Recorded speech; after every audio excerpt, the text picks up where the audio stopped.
In this video, I want to talk to you about your logs panel in your cPanel control panel.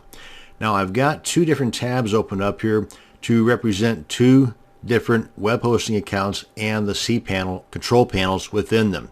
For example, this one here, if you go down and look at the logs panel, you can see we've got a few different options available here. But in this one, still cPanel, it's just a different web hosting account. You can see that there are different options available here, or applications. So if your control panel doesn't look exactly like one of these, don't worry.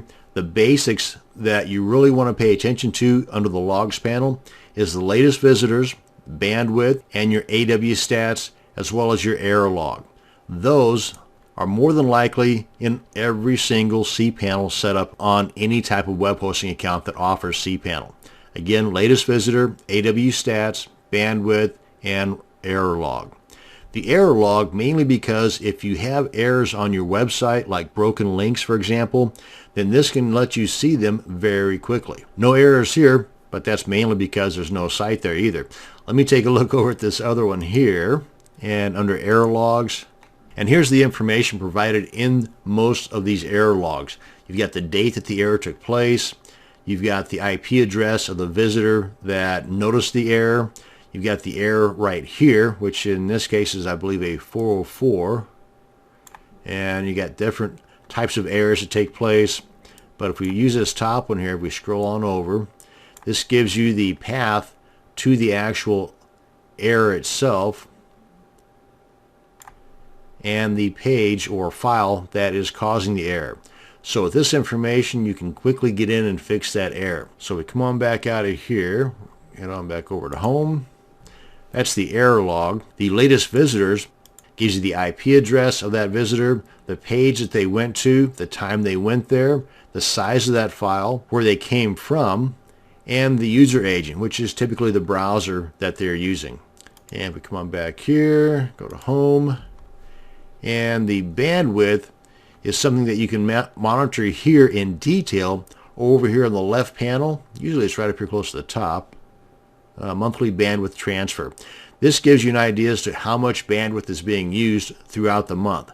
So at this point, obviously, there's not much to worry about because there's hardly anything. There's nothing actually even registering, because as the usage takes place, you'll get a color guide here to kind of let you know at a quick glance if you are okay, or if it's getting into the red close to the end here, that you need to make some adjustments. But that's the monthly transfer right there at a glance. And to get the details, you click on the bandwidth link there, and this can give you the traffic for today, for the past 7 days, the past 12 months.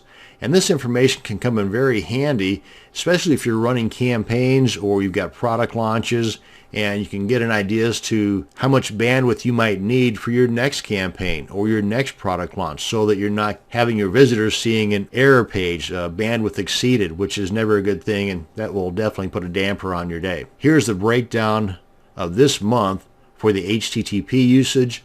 The three options here are pretty much your email stuff, and then the FTP. And then the combined matches that total bandwidth that I just showed you in that left column on the front page.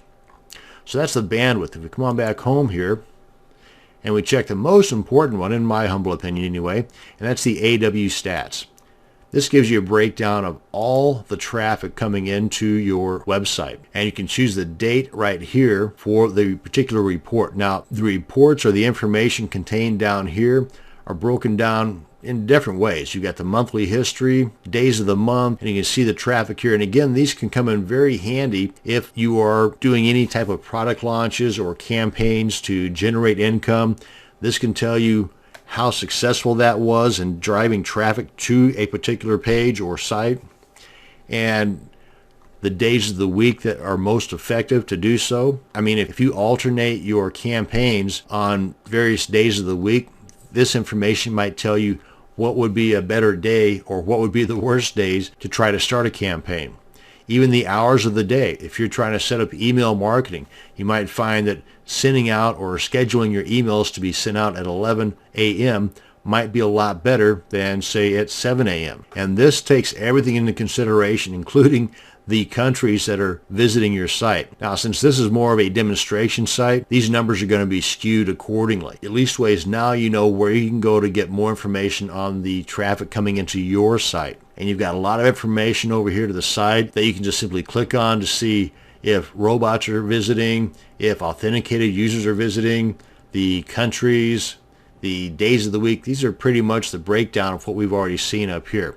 You can scroll on down further to get even more information. And they all pretty much coincide with these clickable links over here. Click on this and it'll take you to this section of the report right here. So as you can see, all info junkies will love the free AW stats that come with your cPanel control panel. That's going to bring us to the end of this video on the logs panel in your cPanel control panel. Thanks for watching, and you have a great day.